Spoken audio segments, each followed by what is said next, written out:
आज हम लोग जो है जैसे क्लास 10th का इंग्लिश का a letter to the god उसके बारे में हम लोग डिस्कस करने वाले हैं। अब बोलिएगा कि अभी हम क्यों ये अपलोड करना चाहते हैं या बनाना चाहते हैं, क्योंकि अभी बोर्ड एग्ज़ाम होना है फरवरी में, तो उसके पॉइंट ऑफ व्यू से और उसी के कारण हम अभी इसके पास मतलब इस चैप्टर पे हम एक अच्छा सा वीडियो बनाना चाहते हैं ताकि आप लोगों को शायद इससे कुछ हेल्प हो जाए। तो चलिए आज शुरू करते हैं ए लेटर टू गॉड। ये जो लिखा गया है वो GL फ्लुएंट्स के द्वारा लिखा गया है। ध्यान दीजिएगा, हम लाइन बाय लाइन आपको एक एक चीज़ समझाना चाहते हैं। सबसे पहले ये जो दिया हुआ रहता है बिफोर यू रीड, मीन्स आप इस चैप्टर को पढ़ने के पहले आप इसको ध्यान से पढ़ेंगे कि आखिरकार ये चैप्टर में पढ़ना क्या है। चलिए स्टार्ट करते हैं। They say faith can move mountains, but what should we put our faith in? This is the question this story delicately poses. Lencho is a farmer. Lencho जो है यहाँ पे एक किसान है। Who writes a letter? Who means जो या जिसने क्या लिखा, एक लेटर लिखता है किसको, भगवान को। When his crops are ruined. ruined का मतलब यहाँ हो जाता है बर्बाद कर देना। इसका मतलब यही हुआ कि लेंचो जो है एक किसान है और वो भगवान को एक खत लिखता है और उसमें ये बताने का कोशिश कर रहा है वो कि कैसे उसका फसल जो है वो बर्बाद हो गया। आस्किंग फॉर 100 पेसोस, इसका मतलब ये हुआ कि वो भगवान से 100 पेसो का डिमांड कर रहा है, यानी कि मांग कर रहा है।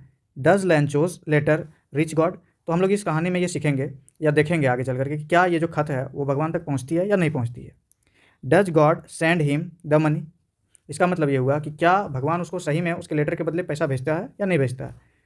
Think what your answer to this question would be and guess how the story continuous before you begin to read it. मतलब ये जो हम अभी सब आपको बताएं कुल मिलाकर यहाँ ये बात देखें कि यहाँ जितने भी स्टोरी में हम चीज़ को देखें, यहाँ यही था कि लेंचो एक फार्मर है, किसान है, और वो एक लेटर लिखता है भगवान के नाम पर और वो 100 पेसों का डिमांड करता है। क्या वो पैसा उनको मिलता है या नहीं मिलता है, आगे हम लोग स्टोरी में और डिस्कस करेंगे।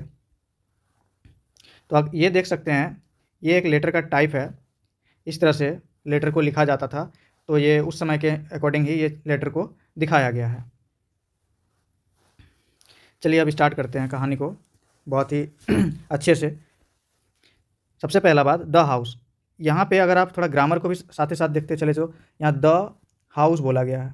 द इसलिए बोला गया है क्योंकि घर के पहले कोई खास घर के बारे में बात हो रहा है, इसलिए यहाँ द लगाया गया है। The house only one in the entire valley set on the crest of A low hill, from this height one could see the river and the field of ripe corn dotted with the flowers that always promised a good harvest. अगर हम यहाँ तक के बारे में आपको समझाने का कोशिश कर रहे हैं और आप अगर समझ पाएँ तो इंटायर वैली मतलब पूरे वैली में, कहने का मतलब है जो घर है ये घर सिर्फ एक ही घर है वो उस वैली में। वैली किसको कहते हैं, तो दो पहाड़ों के बीच एक बड़ा सा घाटी को हम लोग वैली कहते हैं। और इस बड़ा सा घाटी में एक लौता घर जो है वो किसका है, तो लेंचो का है। किसका है, तो वो लेंचो का घर है। समझ पा रहे होंगे, ये लेंचो का घर है। और यहाँ से माने इस वैली से और इसके घर से, माने घर के पास से अगर देखा जाए तो सारा चीज़ दिखता है, बहुत अच्छा व्यू आता है। वहाँ जो भी वो अपना फसल लगाए हुए हैं उसको वो बड़े ही चाव से वहाँ से जाके देखता है अपने घर से ही, और वो एक अच्छा फसल माने का ये करता है कि उसको एक अच्छा फसल मिलेगा इस साल। The only thing the earth need was a downpour और एटलीस्ट ए शॉवर। इसका मतलब ये हुआ कि अभी सिर्फ और सिर्फ उसको क्या चाहिए, उस फसल को तो एक छोटी सी बारिश चाहिए, एक हल्की सी बारिश चाहिए, जिससे कि उसका फसल बहुत ही अच्छा हो जाए। आगे सुनिएगा। Who knew his field intimately had done nothing else but see the sky towards the north east. North east की तरफ वो जाकर के देखता है कि भगवान कुछ बारिश कहीं से आ जाए तो उसका क्या हो जाए, फसल बहुत अच्छा हो जाएगा। किसके बारे में बोला जा रहा है, तो लेंचो के बारे में। ध्यान दीजिएगा, हम इसको इरेज भी कर दे रहे हैं ताकि आपको लाइन बाय लाइन समझने में आसानी हो। Now we are really going to get some water. Woman and the woman who was preparing supper replied, yes, God willing. The older boy were working in the field. मतलब ये हुआ कि ये जितना भी बात हम आपसे कह रहे हैं ये सेम बात लेंचो अपने वाइफ से कहते हैं कि now we are really going to get some water, मतलब आसमान की तरफ देख के बोलता है कि अब लगता है कि कुछ बारिश होगी। ठीक है, तो उसकी जो वाइफ है वो जवाब करती है कि हाँ हो सकता है। आगे बोलता है उसका जो छोटा बेटा है वो पास में ही फील्ड में वो काम कर रहा है। While the smaller once, sorry older boy बोला गया, ओल्डर बॉय का मतलब हो गया कि उसका बड़ा बेटा, और उसका स्मॉलर जो है छोटा बेटा वो वहीं पे पास में घर के पास ही वो क्या कर रहा है, वो खेल रहा है। वहीं पे अपने घर के पास वो क्या कर रहा है, खेल रहा है। और फिर बाद में बोलता है कि आई आओ जाओ डिनर के लिए, शाम का वक्त था, रात का वक्त था डिनर के लिए। It was during the meal that just as, यहाँ तक समझिएगा कि क्या बोला गया है। ये जो है वो रात के खाना के बारे में बात किया जा रहा है कि जो डिनर है उसके लिए आ जाओ। जैसे ही वो सब आते हैं तो फिर क्या होता है, Lancho had predicted. Big drop of rain began to fall. In the northeast, huge mountains of clouds could be seen approaching. इसका मतलब ये हुआ कि वो प्रिडिक्टेड किया था इस तरह का चीज़। प्रिडिक्ट करना का मतलब होता है कि भविष्यवाणी करना। भविष्यवाणी किया था कि अच्छा बारिश होगा, सही में अच्छा बारिश हुआ भी, मतलब वहाँ से स्टार्ट हो गया। और वो नॉर्थ ईस्ट याद रखिएगा, अगर डायरेक्शन के बारे में थोड़ा सा जानकारी आपको दे दें। नॉर्थ ईस्ट का मतलब होता है कि ये नॉर्थ हुआ, सॉरी ये नॉर्थ हुआ, ये साउथ, ये ईस्ट और ये वेस्ट। तो ईस्ट वेस्ट नॉर्थ साउथ, ये वाला जो पोर्शन होता है ये नॉर्थ ईस्ट कहलाता है। तो एक तरह से अगर हिंदी में बोले तो उत्तर पूर्व के तरफ वो देखता है तो अच्छा बारिश हो रहा है। ठीक है, मतलब स्टार्ट हो चुका है। The air was fresh and sweet, हवाएं बहुत अच्छी चल रही थी। The man went out for no other reason than to have the pleasure of feeling the rain on his body, मतलब जैसे ही वो बाहर निकलता है तो उसके बॉडी पे भी कुछ कुछ बारिश की कुछ बूंदें पड़ना स्टार्ट हो जाती है। And when he entered he exclaimed, this are not rain drops falling from the sky, they are new coins, the big drop are 10 cent pieces and the little ones are 5। इसका मतलब ये हुआ कि जो बारिश हो रही है ये बारिश नहीं है, ये एक पैसों का बौछार है। इसका मतलब ये हुआ कि जो बड़ा ड्रॉप है, बड़ा बारिश की जो बूंद है वो 10 सेंट पीसेस है, और जो छोटा वाला है वो 5 का है। ठीक है, ये एक करेंसी होता है। With a satisfied experience he regarded to field of ripe corn with its flower draped in a curtain of rain, but suddenly a strong wind began blow and along with the rain very, रुकिएगा थोड़ा हम erase कर लेते हैं ताकि आप लोगों को अच्छे से समझ में आए। Rain very large hail stone began to fall, इसका मतलब ये हुआ यहाँ तक के बारे में। अगर हम इस पैराग्राफ के बारे में अगर देखा जाए तो यहाँ यही मीनिंग निकल के सामने आ रहा है कि जो बारिश है वो बारिश, ये सोचा कि अच्छा बारिश हो रहा है, लेकिन अचानक से एक तेज़ आंधी स्टार्ट हो जाता है और साथ ही साथ उसमें बहुत सारा ओला का बारिश होना शुरू हो जाता है। It is really getting bad now, अब वो कहने लगा कि अब ये गलत होने लगा, क्योंकि इसको उम्मीद था कि एक अच्छी बारिश हो जाए, बट यहाँ पे वो नहीं देखा गया, बारिश के साथ साथ बहुत सारे ओले की भी बारिश होने लगे। ठीक है, चलिए आगे देखते हैं। This it's getting bad now exclaimed the man, I hope it passes quickly. It did not pass quickly. For an hour, the hail rained on the house, the garden, the hillside, and the cornfield, on the whole valley. मतलब जितना भी आसपास में चारों तरफ क्या हो गया, वाइट वाइट लग रहा था कि नमक, वाइट नमक। ठीक है, यानी कि नमक तो वाइट होता है ये, यानी कि ये लग रहा था कि वो पूरा वैली में नमक ही नमक छा गया है। ठीक है, not a leaf remained on the trees, कोई भी जो पेड़ में है एक भी पत्ता तक नहीं रुका, सारा पत्ता उस बारिश से झड़ चुका था, यानी कि उस ओले की वजह से झड़ चुका था, और पूरा फसल जो हुआ था वो बर्बाद हो चुका था। किसका, तो लेंचो का। ठीक है, Lencho soul was filled with sadness, अब वो बहुत ज़्यादा बेचारे क्या हो गए, उदास हो गए, और फिर क्या करने लगे, द स्टॉर्म हैड पास्ट, मतलब वो बारिश भी चली गई, वो जो भी आंधी तूफान आया था सब खत्म हो गया। He stood in the middle of the field, वो क्या होता है, लेंचो फिर बीच में जाके खड़ा होता है अपने खेत के बीच में, मतलब जिस खेत से उसको उम्मीद था वो खेत अब उसका बर्बाद हो चुका था।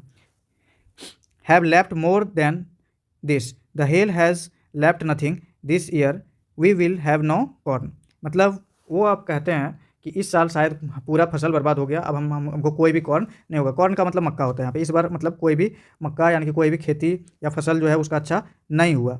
ठीक है, अब बोलता है that night was a sorrowful one, सबके लिए ये खराब रात रहा। All our work are for nothing, there is no one who can help us, ये सारा जो क्वेश्चन है ना जो हम अभी पढ़ रहे हैं, मैंने all our work for nothing, मतलब हम लोग जो भी काम किए वो कुछ नहीं है, सब बर्बाद हो गया। There is no one who can help us, मतलब ऐसा कोई नहीं है जो हमारा मदद कर सके या मदद करे। We will all go hunger this year, हम सभी परिवार इस सालों भर भूखे रह जाएंगे। ये सारा क्वेश्चन अपने परिवार के साथ वो डिस्कस कर रहा है बैठ के। ठीक है, अब जैसे यहाँ पे ऑरल कॉम्प्रीहेंशन चेक अगर यहाँ पे देखा जाए तो यहाँ बहुत सारा है, ये सब मैं आपको बाद में एक एक करके डिस्कस करा देंगे। चलिए आगे बढ़ते हैं। But in the heart of all who lived in that solitary house in the middle of the valley there was a single hope help from God. मतलब वहाँ जितने भी लोग थे बैठे हुए उसके परिवार के, सभी लोग वही कहने लगे, और लेंचो भी वही सोच रहा था कि भगवान के अलावा उसका कोई मदद करने वाला नहीं है। मतलब इस कहानी में आप देखेंगे कि भगवान के प्रति जो वफादारी है लोगों का, वो किस हिसाब से रहता है, यानी कि भगवान से किस हिसाब से लोग उम्मीद करके अपने सारे कामों को करते हैं। Don't be so upset even though this seems like a total loss. Remember no one dies of hunger, that is what they say, no one dies of hunger all through the night Lencho thought only of his one hope. मतलब ये Lencho जो है वो रात में सोता है और उसके माइंड में यही जाता है कि कोई भी लोग भूखे तो नहीं मरेंगे, भगवान है, भगवान उसका हेल्प कर देगा। ठीक है, यहाँ तक हम लोग पढ़े। The help of God whose eye as he, मतलब भगवान और उनका जो आँख है वो खुला है हर किसी के लिए, हर किसी को वो देख रहे हैं। ठीक है, कि आगे क्या होना है क्या नहीं होना है, सब चीज़ वो देखते हैं। सी एवरीथिंग, मतलब भगवान जो है सब चीज़ देख रहे हैं। Even what is deep in one's conscious. उसके बाद फिर बोलता है Lencho was an ox of a man working like an animal in the fields but still he knew. मतलब इस पैराग्राफ में ये लिखा गया है, अगर आप पढ़ेंगे तो मिल जाएगा। इसमें ये लिखा गया है कि लेंचो जो है रात भर सोता है और रात भर सो करके क्या करता है, पछताता है या फिर पश्चाताप करता है कि कितना मतलब ये उसका फसल जो बर्बाद हुआ वो किस हिसाब से बर्बाद हुआ, भगवान उसकी मदद करेंगे, इस टाइप का चीज़ वो सोचते रहता है। और फिर क्या हुआ, फाइनली वो क्या सोचने लगा कि हम एक क्या करेंगे, संडे को, द फॉलोइंग संडे, मैंने इसी Sunday, all daybreak he began to write a letter which he himself would carry to town and place in mail. यानी कि वो क्या करने लगे कि बोले इसी संडे वो लेटर लिखने के बारे में सोचे थे और गया और लेटर को लिखता है किसके नाम पर, तो वो गॉड के नाम पर, गॉड के नाम पर वो लेटर लिखते हैं। ठीक है, गॉड वो लिखते हैं, बोलते हैं गॉड ही रॉट, मैंने उसने लिखा, गॉड मैंने भगवान, if you don't help me, मैंने आप अगर मेरा मदद नहीं करते हैं, my family and I will go hungry this year, मैंने इस साल मैं और मेरा परिवार भूखे रह जाएंगे। आई नीड ए 100 पेसोज, याद रखिएगा ये पेसोज वर्ड याद रखना है, मतलब इसको 100 पेसोज चाहिए। क्या चाहिए इसको, 100 पेसोज चाहिए।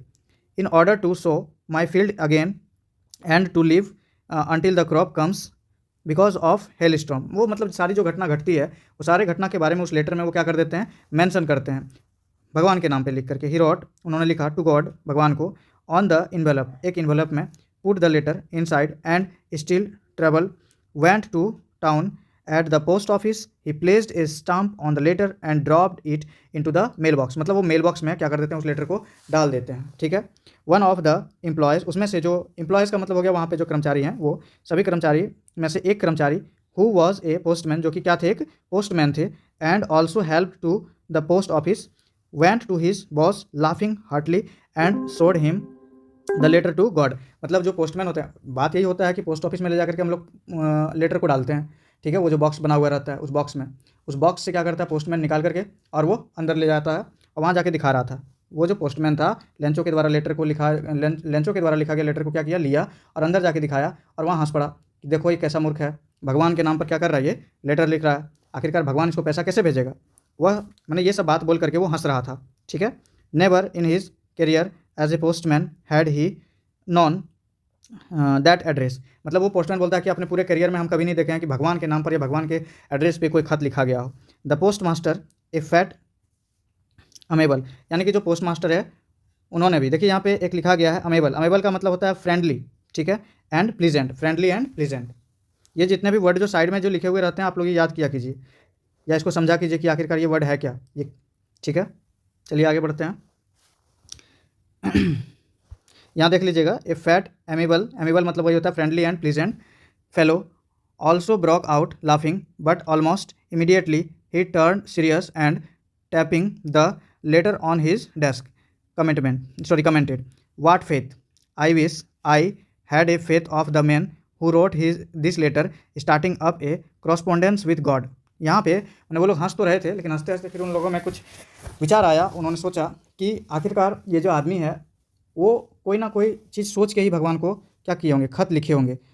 आखिरकार उनको भी वैसा ज़रूरत पड़ा होगा जो वो भगवान को ही डायरेक्ट खत लिख डाले, और इसीलिए वो लोग सीरियस हो गए और सीरियस होकर के आगे काम करना शुरू किए। क्या किए, so in order not to shake the writer's faith in God the post master came up with an idea. ठीक है, answer the letter, but when he opened it, it was evident that to answer it he needed something more than goodwill, ink or paper. But he stuck to his resolution. उसके बाद बोलता है he asked for money from his employees. मतलब वो जो post master थे उन्होंने क्या किया कि उस लेटर को खोला तो पाया सही में एक बहुत ही अच्छे मतलब राइटिंग से पेन और से लिखा गया वो लेटर जो है सही में जैसे किसी आदमी को आप खत भेजते हैं वैसे ही ये भगवान के नाम पर खत भेजे हैं। और ये सब चीज़ आप देखेंगे कि मतलब ये बहुत ही वफादारी के साथ बहुत ही अच्छा से मैंने एक लगाव के साथ उन्होंने ये काम किया। तो वो जो पोस्ट मास्टर थे उन्होंने क्या किया, पोस्ट मास्टर ने क्या किया, इन्होंने अपने एम्प्लॉय से कहा कि आप लोग कुछ पैसा जमा कर दीजिए और फिर हम लोग क्या करेंगे, उस फार्मर का थोड़ा सा हेल्प हो जाएगा, ठीक है। और it was impossible for him together, मतलब वो जो पोस्ट मास्टर है उसके लिए तो ये इम्पॉसिबल था कि हाँ 100 पेसोस वो जमा कर पाए, क्योंकि एम्प्लॉय लोग भी सारे तो उतना मतलब सिंसियर नहीं होते हैं और खास करके ये सब चीज़ तो मजाकिया था। तो इसलिए उन्होंने क्या किया कि कुछ लोगों ने कंट्रीब्यूट किया और कंट्रीब्यूट करके बस पूरा नहीं हुआ, मतलब 100 पैसों का वो डिमांड किए थे जिसमें से आधा, ठीक है, यहाँ लिखा है लिटिल मोर देन हाफ, मैंने पूरा तो नहीं हुआ लेकिन हाफ हुआ, हाफ से कुछ ज़्यादा। He put the money in an envelope, मतलब उन लोगों ने क्या किया, इन्वॉल्व में उस पैसा को डाल दिया और डालने के बाद फिर क्या किया, लेंचो के नाम पर वो लेटर वापस भेज दिया और भगवान का सिग्नेचर कर दिया। यहाँ पे ये भी लिखा गया है, ठीक है। चलिए आगे बढ़ाते हैं अब हम लोग और स्टोरी को। The following Sunday Lencho came to bit earlier than usually to ask if there was a letter for him. It was a postman himself who handed the letter to him while the postmaster, experiencing the contentment of a man who has performed a good deed, looked on from his office। मतलब अगला Sunday को क्या करता है, Lencho वापस आता है और आगे पूछता है कि क्या भगवान ने कोई खत भेजा। तो वो पोस्टमैन ने कहा कि हाँ एक खत है, उनके हाथ में ही था वो खत और वो उन्होंने उनको दे दिया। Lencho showed not the slightest surprise on seeing the money. मतलब लेंचो ना उस लेटर में पाया कि पूरा पैसा तो नहीं था, आधा ही पैसा था। वो पैसा देख करके वो कोई सरप्राइज़ भी नहीं हुए कि हाँ सही में हम भगवान को खत लिखें और भगवान हमको पैसा भेज दिया, ऐसा वो सरप्राइज़ भी नहीं हुए, ठीक है। आप समझ पा रहे होंगे जो हम समझाने की कोशिश कर रहे हैं कि कोई भी आदमी अगर सही में, जैसे अगर आप ही या फिर हम ही कोई एक आदमी है जो ऐसे ही मजाकिया वे में किसी को कुछ लिख दिया और सही में वो चीज़ हो गया तो हम लोग सरप्राइज़ हो जाते हैं। लेकिन यहाँ पे लेंचो सरप्राइज़ नहीं होता है उस पैसा को देख करके, ठीक है, और भी वो सीरियसनेस में दिख रहे हैं, ठीक है। बट ही बिकेम एंग्री, देखिए वो डिमांड किए थे 100 रुपया का, 100 पेसोस का, लेकिन उसको आधा मिल पाया, वो गुस्सा हो जाते हैं। गुस्सा होकर क्या करते हैं, सुनिएगा आगे हम पढ़ के बता रहे हैं आपको। But he became angry when he counted the money, जब उन्होंने पैसा को गिना तो वो गुस्सा में आ गया। God could not have made a mistake, मतलब भगवान कभी गलती कर ही नहीं सकते। Nor could he have denied Lencho what he had requested, मतलब ऐसा हो ही नहीं सकता कि भगवान ये गलती करेंगे कि लेंचो ने जितना डिमांड किया उससे बहुत कम आया पैसा। इमीडिएटली उन्होंने तुरंत ही क्या किया, Lencho went up to the window to ask for paper and ink, तुरंत विंडो पे जाता है और वहाँ पे जो कर्मचारी लोग थे उनसे तुरंत मांगता है पेपर और इंक, और फिर क्या करते हैं वो एक नया लेटर फिर से लिखना शुरू कर देते हैं। फिर लिखते हैं on the public writing table, वो जो लेटर जहाँ पे वहाँ पोस्ट ऑफिस आप लोग कभी अगर गए होंगे तो देखे होंगे कि वहाँ पे छोटा सा एक टेबल बना होता है जहाँ पे रख के लोग क्या करते हैं, खत को लिखते हैं। वहीं पे लेंचो भी अपने खत को लिखना फिर से स्टार्ट कर दिए। He went to the window to buy a stamp, फिर वही स्टाम्प लेता है, उस पर चिपकाता है, ठीक है, एफिक्स करता है, और एफिक्स भी करता है तो आगे आपको मिलेगा कि वो अपने थूक से ही एफिक्स कर देता है उस लेटर को, ठीक है। अभी हम आगे आपको और बताएंगे। The involve with a blow of his fist, मतलब वही हो गया, अपने थूक से ही उन्होंने क्या कर दिया, उस स्टाम्प को साड़ दिया। The moment the letter fell into the mail box the post master went to open it. It said, God of the money that I asked for only 70 pesos reached me। मतलब ये खत में वही लिखते हैं कि भगवान मैंने तो आपसे 100 पेसोस की डिमांड की थी, हमें इतना आशा है कि आप 100 पेसोस भेजे होंगे, लेकिन हमें कितना मिला, सिर्फ 70 पेसोस मिला, ठीक है। क्योंकि यहाँ पे पहले ही लिखा हुआ था कहानी में हम लोग पढ़े कि 50 पेसोस से कुछ ज़्यादा, मैंने आधा से कुछ ज़्यादा पैसा मिला था, मतलब वही 70 पेसोस इसको मिले थे। ये MCQ में आप लोगों का काम आ सकता है एग्जैक्ट अगर पूछे तो। आगे देखिएगा। The moment the letter fell into the mail box the post master went to open it. बस वही होगा कि उन्होंने फिर से वो जो डाला मेल बॉक्स में, तो फिर वो पोस्ट मास्टर वहीं देख रहा था, वापस से फिर उसको खोला। जब खोला तो क्या पाया कि लिखा है कि यही चीज़ कि 100 का डिमांड किया, 70 ही आया, ठीक है। आगे देखते हैं। But don't send it to me through the mail because the post office employees are a bunch of crook. यहाँ ध्यान दीजिएगा, कहानी में ये जो बंच ऑफ क्रूक है इस पर ज़्यादा ध्यान देने का बात है। ये बंच ऑफ क्रूक का मतलब यही हो गया कि ये जो है ना, ये लोग बहुत ज़्यादा क्या है, बेईमान है, ठीक है। ये बीच में जो बिचौलिया होते हैं जो पैसा खा जाते हैं, जिसको दलाली भी कहते हैं, तो वही चीज़ होता है। ये जो पोस्ट मास्टर है इन्होंने क्या कर लिया, दलाली कर लिया, ऐसा कह रहे हैं कौन, लेंचो कह रहे हैं, किसको कह रहे हैं, भगवान को, ठीक है बात। चलिए यहाँ तक तो यही था और आगे देख लेते हैं। बस हो गया, कहानी इतना ही है। तो इस पूरे कहानी में हम क्या देखें कि एक फार्मर होते हैं, ठीक है, एक फार्मर होते हैं, एक किसान होते हैं, जिन्होंने क्या किया, रहा था, और खेती क्या हो गया उनका, बर्बाद हो गया। किसके वजह से? हेल स्टॉर्म की वजह से। और खेती जब बर्बाद हो गया, किसकी वजह से हुआ? हेल स्टॉर्म की वजह से। तो वो ऐसा मानना था कि वो भगवान ने ही उनका खेती को बर्बाद किया है, ठीक है, पूरा फसल को बर्बाद कर दिया। अगर फसल बर्बाद हो गया तो फिर वो क्या किया, भगवान के नाम पर लेटर लिखे। और वो लेटर जो भगवान के नाम पर लिखे, ध्यान से सुनिएगा, हम पूरा स्टोरी को समराइज़ कर रहे हैं। वो जो लेटर जो भगवान के नाम पर लिखे, वो बहुत ही ज़्यादा, मतलब होता है ना कि हार्टली, मतलब एकदम दिल से लिखे। जैसे कोई आदमी को कोई लेटर लिखता है, वैसे ही भगवान को उन्होंने लेटर लिखा, ठीक है, ताकि भगवान उसका क्या करे, मदद करे। और यहाँ ऐसा देखिए, अगर देखिएगा आगे चल के, तो पोस्ट मास्टर फर्स्ट में तो हंसे, पोस्टमैन सब भी देख के हंसे कि हाँ ये क्या कर रहे हैं, लेकिन बाद में वही लोगों ने उनका मदद किया, यानी कि भगवान बन के वही आए। यहाँ इस कहानी में यही देख रहे हैं कि भगवान स्वयं तो मदद करने नहीं आए, लेकिन कोई ना कोई आदमी भगवान के रूप में मदद करने के लिए आए। और ध्यान देने वाला बात यह भी है कि पोस्ट मास्टर या पोस्टमैन सब जो है, पोस्ट ऑफिस के जितने भी एम्प्लॉय हैं, किसी का कोई नाम नहीं दिया गया। किसका नाम दिया गया? तो भगवान का ही। तो ये हम लोगों का कहानी था, ठीक है। पैसा उनको मिला था, कितना मिला था आप लोग बताइएगा, कितना पैसा उनको रिसीव हुआ था, और वापस उन्होंने लेटर क्यों लिखा, ठीक है। धन्यवाद।